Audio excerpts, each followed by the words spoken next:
Hi friends, ఈరోజైతే దోశ వేస్తున్నాను. మీరు తిందురు రండి. ఏంటి దోశ స్పెషల్ ఏంటి, మేము తిన్నమా డైలీ అనుకుంటున్నారా? నిజమే అండి.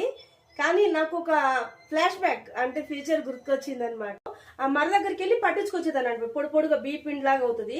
అప్పుడు ఇక తెల్లారి పండగ అనగా అంటే పండగకి మాత్రమే ఉండే, సంక్రాంతి అట్ల తద్ది అలాంటప్పుడు మాత్రమే. మిగతా టైం అప్పుడు మేము అన్నాలే తిని బ్రతికాము. తెల్లారి పండగ అనగా అంత పిండిని అంటే ఒక గ్లాసు పిండికి 2 గ్లాసులు నీళ్లు పోసి నానబోసి పెట్టేదనమాట. అవి లేసి పొద్దున్నే కట్ల పొయ్యి అనమాట. అప్పట్లాగా ఈ పొయ్యిలు లేవు. ఆ కట్ల పొయ్యి మీద పోసేదనమాట. అయితే అప్పటికి ఎండ వచ్చేస్తుంది అనమాట పొద్దున్నే. ఆ ఎండకి నేను కూర్చొని తిని ఇట్లా చెమటలు కారుతూ ఉంటే అది చూసి మా తాత నులక మంచం ఉంటది కదా, ఊర్లో నులక మంచాలే ఉంటాయి, ఆ మంచాన్ని తెచ్చి ఆ ఎండకి నాకు ఎదురుగా నిలబెట్టేవాడు. నిలబెట్టి దాని మీద ఒక బొంత వేసేవాడు అనమాట. ఆ నీడలో నేను కూర్చొని తింటా ఉండేదాన్ని. మా నాయనమ్మ